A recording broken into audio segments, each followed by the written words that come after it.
زندگی سے تقاضا اور گلہ نکال دیا جائے تو سکون پیدا ہو جاتا ہے۔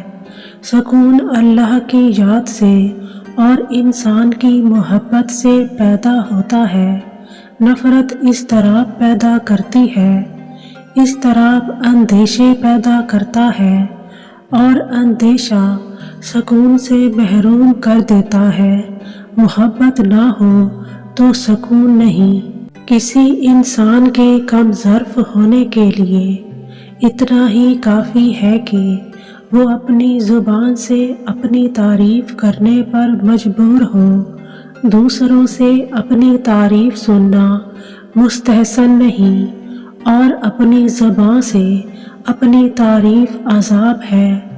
عافیت اس بات میں نہیں کہ ہم معلوم کریں کہ کشتی میں سوراخ کون کر رہا ہے۔ عافیت اس بات میں ہے کہ کشتی کنارے لگے۔ جو شخص اس لیے اپنی تعریف کر رہا ہے کہ دنیا اس کی تعریف و عزت کرے، اس کی اصلاح نہیں ہوگی۔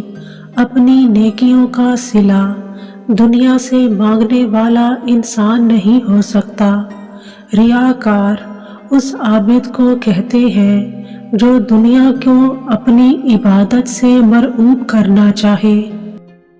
جس نے لوگوں کو دین کے نام پر دھوکہ دیا، اس کی عاقبت مخدوش ہے، کیونکہ عاقبت دین سے ہے اور دین میں دھوکہ نہیں۔ اگر دھوکہ ہے تو دین نہیں۔ اس دنیا میں انسان نہ کچھ کھوتا ہے نہ پاتا ہے، وہ تو صرف آتا ہے اور جاتا ہے۔ صحت کے لیے خوراک ضروری ہے، لیکن خوراک صحت نہیں۔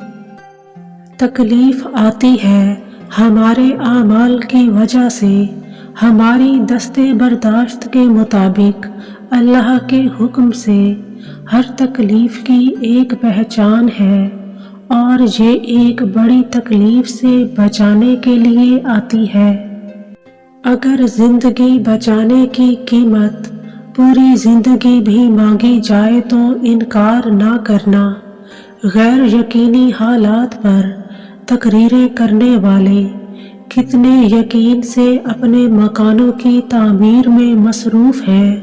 انسان کسی کو شریک زندگی بنانے سے پہلے اس کے حال اور ماضی کو دیکھتا ہے، لیکن یہ بھول جاتا ہے کہ اس کی رفاقت میں اس نے مستقبل گزارنا ہے۔